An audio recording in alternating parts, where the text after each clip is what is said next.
This is the third lesson, Revit Architecture, Reflected Ceilings, and I'm explaining the relationship of view range and various panels in the properties palette for the view, when, particularly when you're looking at a reflected ceiling. View range is critical in setting the parameters that allow the visibility of multiple ceiling elements that you may have in your drawing. So I've created this static Photoshop illustration which identifies a level. First off, I should say there are 1, 2, 3, 4 ceilings in this drawing, and actually I added a fifth. And I'll explain why and which of these is visible according to these parameters. First, top.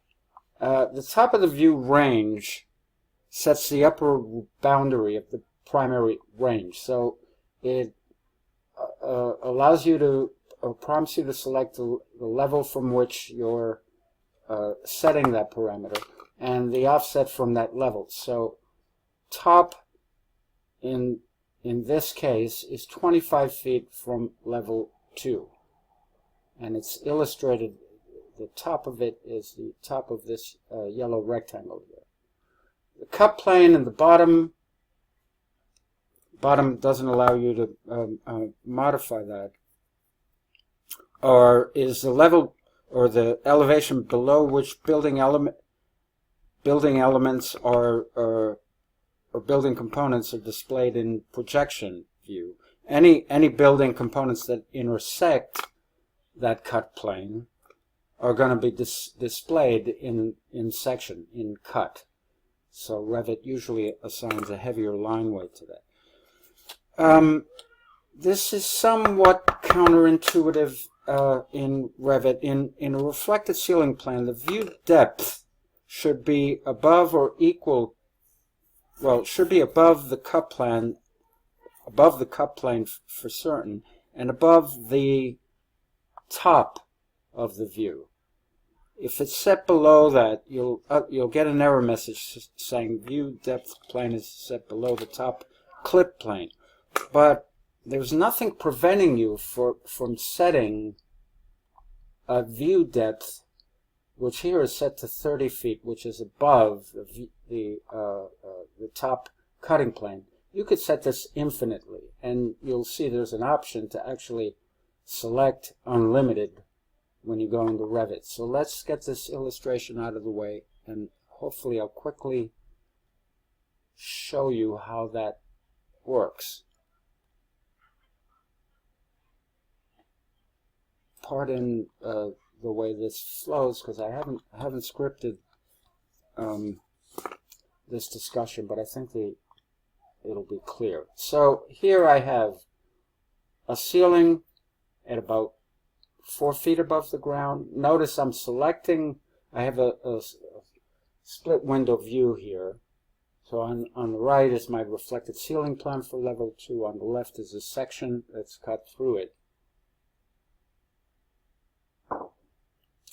And when I select this ceiling, which is set to about 4 feet above the finished floor, it's not highlighted in my ceiling plan view.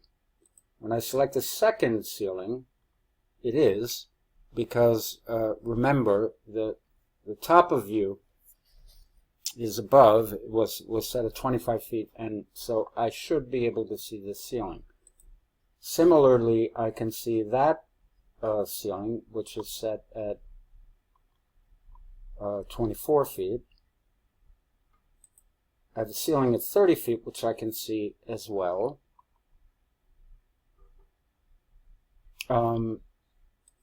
However, the ceiling that's at 40 feet is outside the top, the upper boundary of the range.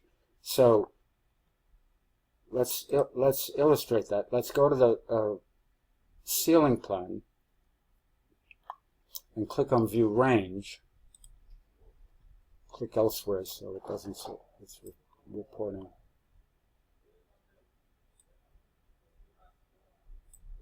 When I click on View Range, it's telling me, okay, the view depth is set for 25 feet. The top of view is going to be 25 feet. View depth is no further than that. Remember the illustration. Let me try to bring it back. Is different. We have different values in this illustration. We have a view depth offset of 30 feet above level 2, so that's effectively 30 plus 10, or 40 feet. Let's see what happens when we actually change that value to 30 feet, hit apply, okay, then we go back to the section.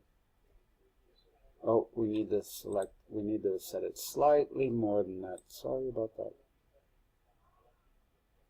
Well, let's illustrate a different way how that would work. If I select the ceiling, which is now at 40 feet, and let's say I start to nudge it downwards, 39, it appears in that view. Why? Because when I go to View Range,